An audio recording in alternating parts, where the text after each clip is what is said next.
একটি কথা বলতে চাই, বাপ হন আর চাচা হন, এমপি হন আর মন্ত্রী হন, আপনি যেই হন না কেন, ইসলামকে ছোট করে, ইসলামকে খাটো করে, আল্লাহর বিধানকে ভঙ্গ করে, নবীর হাদিসকে তুচ্ছ তাচ্ছিল্য করে, নবীকে হেয় প্রতিপন্ন করে যদি কথা বলেন, আপনি কোন দলের, আপনি কোন মতের, আপনি কোন দেশের প্রেসিডেন্ট, ওগুলো দেখার গণার টাইম আমাদের নাই।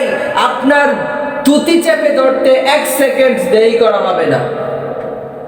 আপনাকে এত বড় সাহস কে দিয়েছে যে আমরা এখনো মধ্যযুগে পড়ে আছি?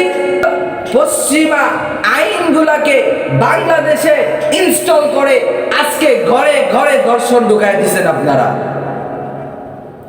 আজকে 4 বছরের বাচ্চাও ধর্ষণ হয়, অথচ 18 বছরের আগে বিবাহ নিষিদ্ধ করে রাখছেন আপনারা।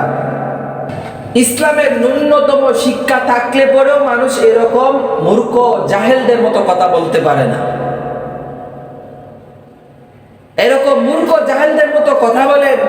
আবার আপনারা এই দেশের মধ্যে আবার শান্তি চান, আবার এই দেশ সুন্দরভাবে পরিচালিত হোক এটাও চান, আবার এই দেশে কোরআনের কোনো আইন বাস্তবায়ন নাই, হাদিসের কোনো আইন বাস্তবায়ন নাই, ইসলামের কোনো শিক্ষা, ইসলামের কালচার গুলোকে আপনারা গলা টিপে হত্যা করতেছেন, আবার বলতেছেন আপনারা শান্তি চান।